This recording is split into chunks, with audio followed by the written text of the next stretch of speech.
DreAllDay.com. Turn the volume up. You are now tuned into the show where you learn the discipline to show up day after day to do the work, the confidence to put yourself out there boldly and authentically, and the mental toughness to continue showing up, doing the work, putting yourself out there, even when the success you've expected to achieve is yet to be achieved. And on top of all this, we are not done. You get a huge dose of personal initiative. That is the go-getter energy that moves me, you, him, her, them, and they to go make things happen instead of waiting for things to happen. And then what we do is we put all this together in one bundle, one package, one mindset, one method, one philosophy, one book, one university, one master class. This daily master class that is called Work on Your Game. My name is Dre Baldwin, also known as Dre All Day, and welcome to the show. Today's topic, I told you this was coming soon. When I tell you something is coming soon, listen, I'm not fucking playing.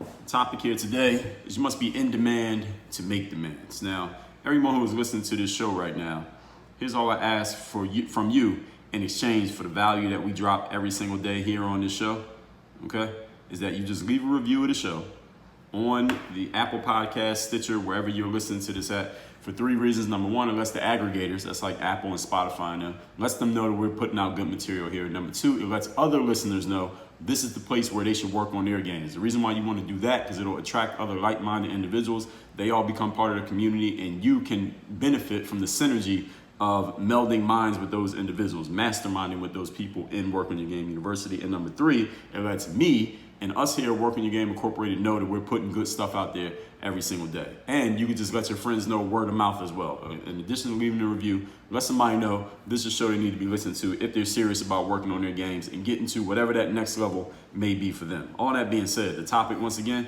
you must be in demand to make demands in life.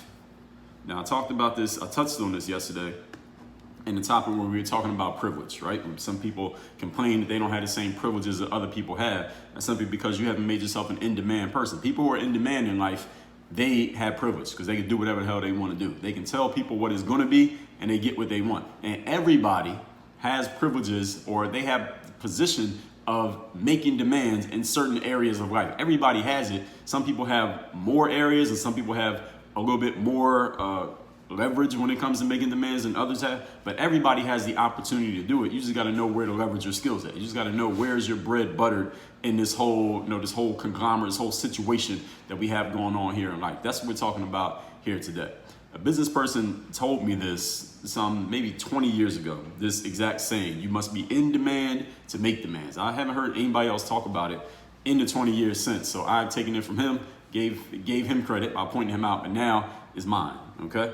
It is the only thing I remember this guy ever saying is still so valuable for, not only for me, but for everybody these days. And I thought about this when, what actually sparked me to talk about it here today was I recently received an email from a young college athlete who told me that they wanted to try out for their college basketball team. They didn't have a scholarship. They hadn't been invited to try out or anything like that. And this is what they told me the situation was. They said that the coach told them, the basketball player, this is a male player, he said that the coach told him that, look, I got your message about trying out for the basketball team, and here's the case. My roster is full. I have all the players that I can fit on my roster, but you can still try out for the team if you want. You can still come to tryouts. The coach left an open invitation for this player to come to tryouts, even though the coach made clear that they already have a full roster of players. Now, before I continue on, let me ask you a question. Even if you don't play basketball, even if you don't play sports, what would you do in this situation? You want to play college basketball. You are already committed to that college. So you're already in college. All right. So you're in that university. You are enrolled. You're a full-time student. Okay. So it's not like you're trying to choose a college. You're already in college. You just reached out to the coach because you try out. The coach said, I got a roster full, but you can still try out. You want to play college basketball. What do? I'm giving you some time to think about that before I tell you the rest of the story. Now, after the coach said this is the player telling me what happened. Okay, so we're just going off what the player told me.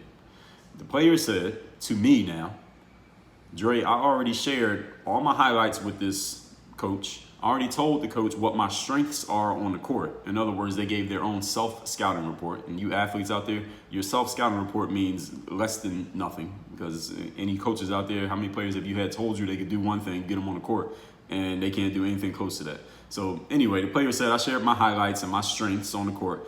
And then this is what they said. I don't want to waste my time trying out if the roster is full. That's what the player said to me. And they were asking me, the player was emailing me to ask me what I thought of the situation. Now, before I continue, if you listen to enough episodes of this show, what do you think I said? That's what we're going to talk about here today. Okay, now, the first answer to what I said was, any of you who has, any of you got an iPhone, you know the emojis that you can put in your text messages? This one was the one where it's like somebody's brain is exploding, like their mind is blown and their head is coming off, the top of their head is coming off of their body. That was my initial reaction when I saw this, when this player said, I don't want to waste my time trying out if the roster is full. Let's get into what exactly I thought is a response to this player, so I can explain why my mind was blown by this mentality by this player who was reaching out to me. Point number one, the topic once again today's show is you must be in demand to make demands. Point number one, it amazes me how often people who have achieved absolutely nothing want to make demands of time, money, and opportunity.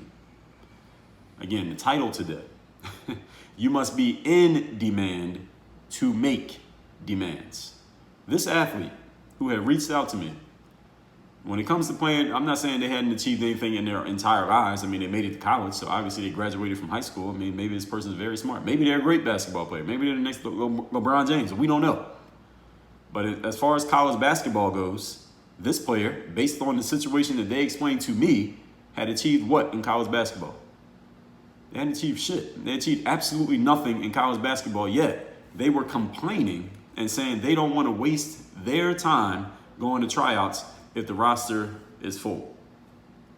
Here's the question that I would pose to that player. I don't remember exactly how I said it to the player, but I responded to the player, and I'm giving full context to how I would respond to somebody asking a question like this here in today's episode.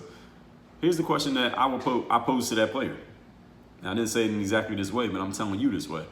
What have you achieved in your career that positions you to tell anyone else that you don't want to waste your time? Your time is worth nothing. Your time is worthless. What have you achieved in college basketball? Young man, you want to play college ball. You're not on the roster. Nobody knows you. You don't have a scholarship offer.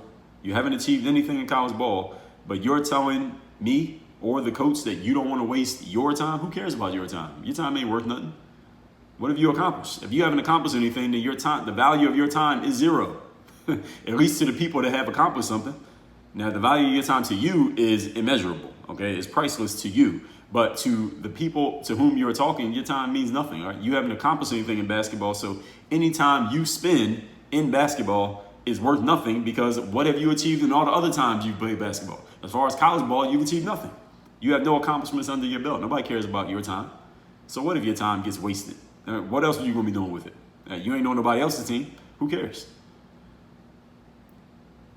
If you have not achieved anything in the certain area of life that you happen to be talking about or angling for or trying to get into, whatever the situation happens to be, okay, you are not in position to tell somebody else that they need to do something for you, that you don't want to waste your time, or that you feel like you deserve something. You shouldn't even come off with that kind of energy, let alone say it out loud, because you have achieved nothing. You have nothing under your belt. It makes no sense. In episode number 1523, I told you to check your ego at the door. I told you that ego must be earned. All right, that's episode again, 1523. If you want to have an ego, you got to earn the right to have an ego. All right, you can't just say, I don't want to waste my time. But your time, when your time is worth zero, who cares if your time gets wasted? It costs nobody anything. There's no price tag on it. In episode number 1307, we talked about having the humility to earn your confidence. So anyone who is, again, if you're relatively new to me and you're like, man, well, Dre, you're saying this is some mean stuff or some arrogant stuff, or, people can still be, you can still be, nice about it when you're talking to this person. Listen, I've covered all of that in more than one episode here of this show. Okay, having the humility to earn your confidence. The most humble thing a person can do on a day-to-day basis is show up and do the work. What do I say every day when I open this show? You are now listening to the show where you learn the discipline of showing up day after day to do the work. There's nothing more humble than showing up every day and doing your job and working on your game. because you have to have some belief within you that says, I'm not as good as I could be. That's why I'm showing up again to do the work. All right. Is that humble? I think so. And if you're humble enough to do that, then you earn the right to be confident. You earn the right to be what some people would consider arrogant or cocky. I don't think it's arrogant or cocky. I did a whole TED Talk on that topic. The title of that TED Talk is Too Much Confidence Is Not Your Problem. I talked about that in, let me find that episode number 769. Too much confidence is not your problem. If any of you think that having too much confidence might be a problem, it's because you don't know what it feels like to have enough. So again, listen to that episode. If the coach tells you, back to this basketball player, we're still on point number 1 here. The topic, once again, you must be in demand to make demands. If the coach says to you the roster is full, but then tells you to try out anyway, what is that coach telling you? Yeah, they told you the roster's full, but they're also telling you there's an open door. They're telling you, they're giving you an opening. They are throwing you a bone and saying, I'm going to give you an opportunity to show me what you can do anyway. I got a full roster. I have all the players that I need on my team, but you know what? You come to tryouts anyway. Let me see what you can do. Because listen, you might be so good that I might have to make an exception and have another player on my roster. You might be so good that I might need to kick somebody off just to put you on. You might be so good that even though you can't play for me this year, you're definitely going to have a spot next year when these seniors graduate, or when somebody flunks out, or when someone becomes academically ineligible, or whatever the situation happens to be. So understand that just because the coach said the roster is full, at the same time, they're throwing you a bone and giving you that opportunity. You still got to move on that. That's an open door for you to walk through. The coach could have said, if the coach really wasn't interested in you, player, you know what they would have said? They would have said no, and it would have been over. Or they would have just not responded to you, and it would have been over. That's a closed door in your face. If the coach says try out anyway, then they're giving you an opening. They're letting you know that there's a possibility there.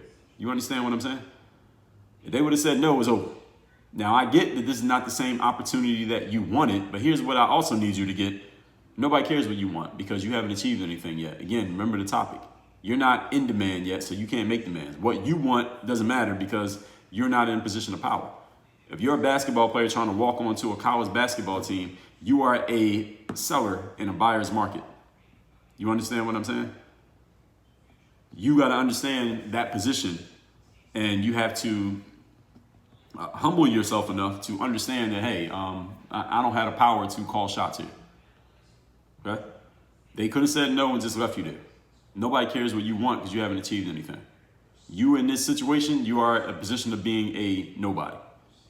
And if you can't be humble enough to understand that you're a nobody, then you will never get to the position of earning the right to be confident or earning the right to make demands. So you want to make demands, you got to do the things that will put you in demand. And I already told you in yesterday's episode, all the episodes where I talked about how to make yourself an in-demand individual in life. That is episode number 937, how to make yourself an in-demand person. Point number 2. Topic here today is you must be in demand to make demands. Number 2, let's do some algebra here. All right, everybody know what algebra is? If you don't, Google it. Okay? You can make demands in life when what you are offering is worth more than what they are offering.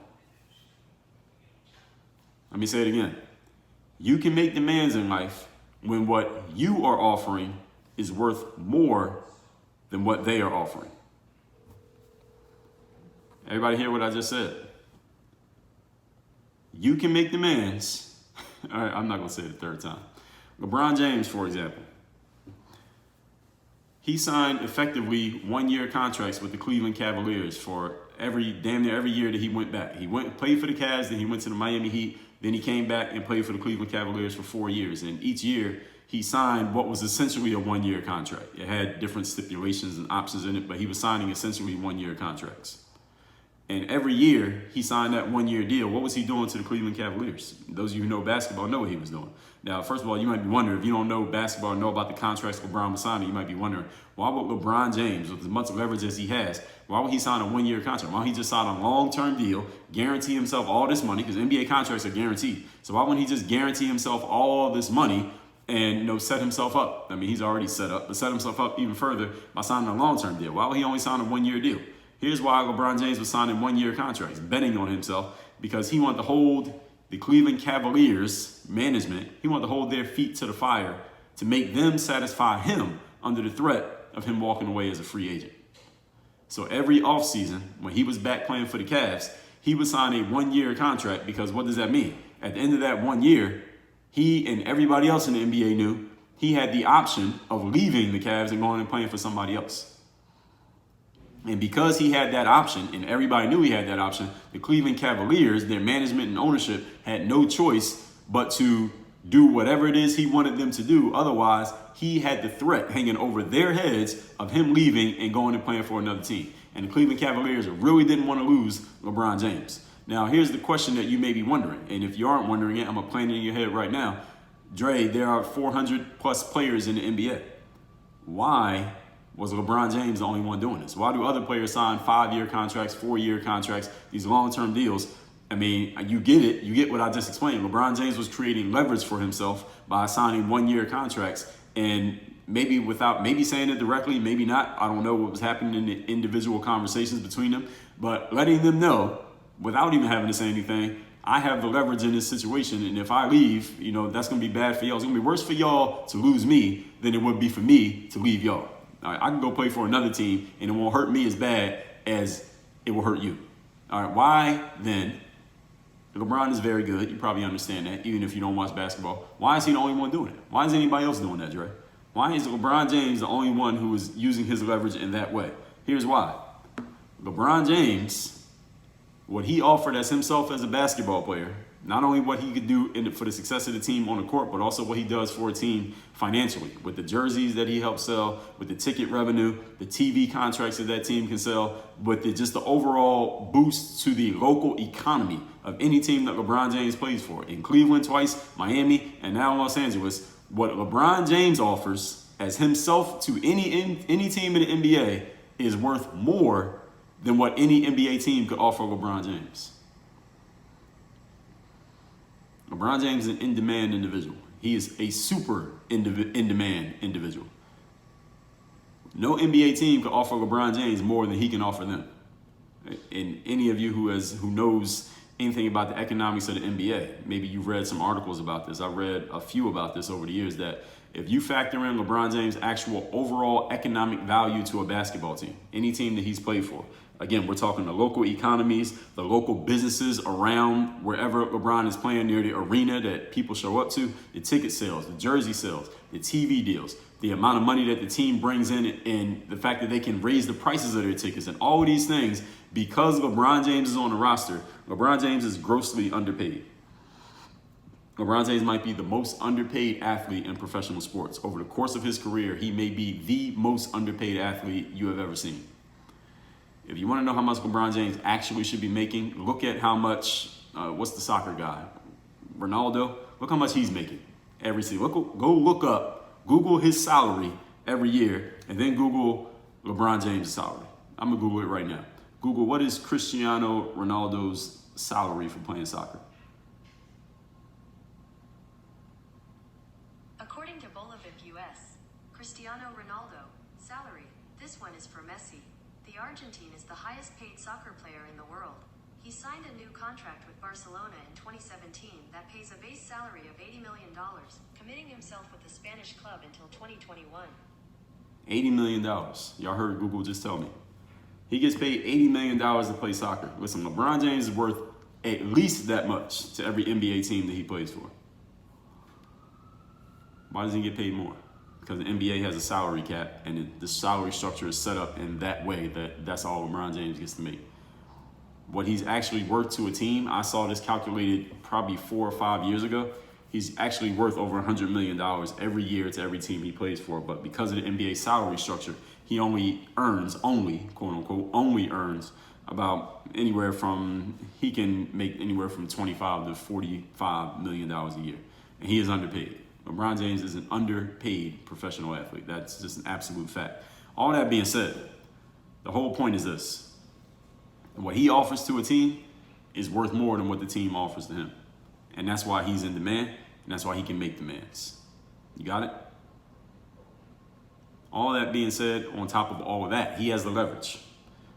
Why? Because he has a resume. Why? Because of what he's achieved, what he's accomplished to this point in his career.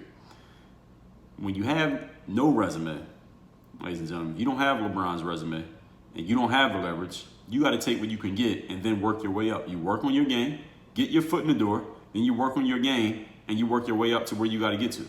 You have not earned the right to have an ego yet. In other words, see, people with egos can make demands. If you haven't earned your ego yet, you haven't put in the work to earn your ego, you haven't executed the humility to earn your ego, then you can't be making any demands. This college basketball player or wannabe college basketball player who has not earned anything in college basketball, you have not earned the right to make a demand about what your time is worth. All right, waste your time. You've been wasting your time. You haven't achieved anything in college basketball. Again, I'm not saying he hasn't achieved anything in life, but in college basketball, you're talking to a college basketball coach. So they're not a life coach, they're a college basketball coach. All they're judging you on is what you can do for the college basketball team. You haven't earned your ego yet. When I first started selling products online, it actually helped my basketball career because the money that I was making online, I no longer had to accept any offer that I could get playing professional basketball. I now had leverage. I didn't necessarily have leverage over other teams because they didn't know. They probably didn't even know I was selling products online, but I had leverage over my own decision-making process. I now had given myself options. See, before I started selling products online, I didn't have any options. I had to take a job. I had to get a job, take a job, playing pro basketball. But once I started selling products online, I then had options. I got a video that I put out many years ago when I was still playing overseas where I started explaining this. I explained this as a 40-minute video where I'm explaining this to players about giving yourself options and having leverage. But the only reason I had options and leverage is because I put myself in a position where I didn't have to take any opportunity that got thrown my way, even if it was one that I didn't want. Now you, as a walk-on athlete, what options do you have? You don't have any. You can walk on or you can walk away. That's it. Point number 3, topic here today, is you must be in demand to make demands. Life, ladies and gentlemen, is not an equal opportunity deal. I mean, I think we talked a lot about this over the last weeks and months here on the show. Life is not an equal opportunity deal. Leverage and power, they matter. If anybody tried to tell you that they don't, they do. And if you spent the majority of your life complaining about a lack of leverage and power, let me offer you an alternative. Stop doing that and start getting some leverage and power so you can stop complaining about it. You can actually play the game. Don't be upset or mad about the fact that some people have leverage and power. What you need to do is learn how they got the leverage and power and start playing the goddamn game instead of whining like a bitch on the sidelines. How do you do this? How do you get game? How do you learn how to play the game? How do you develop leverage and power in your life? You got to work on your fucking game. I mean, I give it to you every single day. There are no excuses for anybody who can hear what I'm saying right now to not develop leverage and power. I'm giving you the game every damn day. Work on your game, level up, develop skills, build a resume, get your name known, give value in as many places as you can, build a network of allies. In other words, people who know, like, and trust you. This is a continuous process, ladies and gentlemen. And every single thing that I just rattled off, I have done multiple masterclasses explaining exactly how it's done. Therefore, you have no excuses. So again, any of you who is relatively new to this show and you feel like someone once said to me they felt like I was talking down to them on the show, even though I'm not talking to any one specific person when I'm doing the show. And even if I do mention a specific situation, not like I'm naming the person. I'm not outing you or trying to embarrass you. I'm not saying who you are. Nobody knows who the hell you are. Somebody said, oh, it feels like, Dre, you're talking down on me or belittling me with the things that you're saying. Listen, anything that I tell you that you may take as I'm maybe putting you down or just telling you the truth and you take it as negative, or I'm telling you like something that's fucked up about your game or about your approach or about your mentality, or just pointing out the fact that you haven't achieved anything and therefore you're unqualified to make demands, the next fucking thing I tell you is how to fix it. And can somebody tell me that I'm wrong? I'm just waiting for somebody to tell me that I'm lying about that. This is a continuous process of what you need to do to level your game up. Develop skills, build a resume, get your name known, give value as many places as you can, build a network of people who know, like, and trust you, and continue this. Repeat. What do I say every single day? The discipline of showing up day after day to do the work. This is not a one-time thing. Like, who are you listening to? What's the name of the show you're listening to? When I got into what I'm doing, whether it's on this show right here, whether it came to writing books, when it comes to professional speaking, when it came to playing basketball, when it came to building the brand, when it came to getting my name known on the internet, I didn't have any I didn't have a foot in the door. My parents didn't set me up for this. I didn't know anybody who knew somebody. There's no family connections. I wasn't born into the right neighborhood or none of that shit. I didn't inherit a business. I didn't even inherit business knowledge. All of this that I developed came from putting in the time, putting in the work, understanding how the game works, and then playing the game. Not complaining about the game, not being mad at the other players, but playing the game. Now I'm here giving you all of that. All of that game that I developed, I'm giving the game back to you. Again, who does this? Who has a show like this that comes out every day giving you different angles of the game every single day? Who put together a membership where I'm going to give you all the frameworks? Who did it? Name somebody. I'll wait. Here's the thing about the game, ladies and gentlemen. I can only give it to people who want it. I'm not in the business of changing minds. Did everybody hear what I just said? I am not in the business of changing minds. It is not my job to change your mind. You're not in the business of changing minds. I might do a whole masterclass just on that topic. I'm in the business of giving the game to people who want the game. There are 3 specific types of people that come to me and will thrive when you're dealing with the work on your game philosophy. And that is, number 1, the person who understands that they need more game. Number 2, the person who feels like they have game, they need to get better at displaying their game when it matters. And number 3, the person who feels like they have game and they're displaying the game, they just feel like they're not getting the proper attention/return on investment for their game. If you fit in one of those 3 categories, you're in the right place and we'll do great together. Now, all the rest of y'all out there, listen. This might not be the show for you, but you can decide. Let's recap today's class, which is you must be in demand to make demands. I got an Amazon Prime delivery coming. The person just called me. Hopefully they got it and I push the buttons. Hopefully they understand what's going on. But they might call me back. They do, I'll answer it while I'm on air. But anyway, topic here today, again, you must be in demand to make demands. Number 1, it amazes me how often people who have achieved absolutely nothing in a certain field want to make demands of time, money, and opportunity in that field. Again, you heard the title, right? If you have not done anything in a certain area, you have not earned the right to make any kind of demands. I told you about this in episodes number 1523 and 1307. If a coach tells you my roster is full, but try out anyway, they are giving you an open door. They're giving you an opportunity to prove yourself anyway. They could have just told you no, they really weren't interested. All right, go and earn your opportunity. Number 2, we do some algebra here. You can make demands in life when what you are offering is worth more than what they are offering. If you cannot make that equation, you can't make that jump in your mind, then you are not in a position to make demands. That's just the way that it works. All right? If you don't have any other options, then you don't have any other options. You got to take whatever you can get and build your game up so you don't have to keep taking whatever you can get. Number 3, life is not an equal opportunity deal, folks. Leverage and power do matter. Don't complain about leverage and power. Learn to play the game. These things are not going away. I don't care who the president is. I don't care what hashtags people got. I don't care what happens between different people of different colors and races and jobs and creeds and colors. Leverage and power will never go away as things that matter in life. So do not complain about them. Go get you some. Okay? How do you do it? Develop skills. Build a resume. Get your name known. Give value as much as you can. Build a network of people who know, like, and trust you, who will be your allies. Work on your fucking game and level up and repeat all of these over and over and over and over again. That's why I give you the show every single day. This is not a one-time thing. I can only give game to people who want it.